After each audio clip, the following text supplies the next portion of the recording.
438 есеп бірлік кесінді 5 торкөз қылып алыңыздар деп. 5 торкөз, яғни 5 клетка алсын деп тұр. Линейка сызамыз. Сөйтіп 0 нүктесін белгілейміз. 5 торкөз, яғни 1, 2, 3 белгілеп берейік. 1, 2, 3, 4, 5. 1 деп белгілеймін. Келесі 5-тік белгілеймін. 1, 2, 3, 4, 5. 2.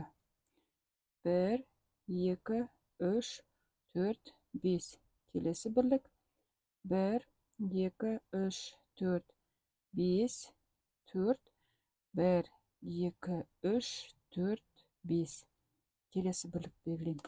Енді мына нүктелердің координаталарын белгілеу керекпіз. Бірінші 5-тен 2, яғни ол 0 мен 1-дің арасында орналасады. 5 бөлінген бөлінген, сонда мына нүктені аласыз деген сөз. Бұл 5-тен 2. Келесі 5-тен 4. 5 бөлікке бөлдім. 4 деген нүктені белгілеймін. 5-тен 4. Ары қарай 1 бүтін 5-тен 3. 1-ден асады. 5 бөлікке бөлінген, 3-ші нүктесін аламын. 1, 2, 3. Міне. 1 бүтін 5-тен 3. Келесі 2 бүтін 5-тен 4. Яғни 2-ден асады. 1, 2, 3, 4. 2 бүтін 5-тен 4. Одан кейін 3 бүтін 5-тен 2.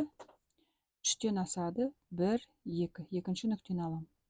3 бүтін 5-тен 2 деген нүктер. Осы біздің нүктелеріміз.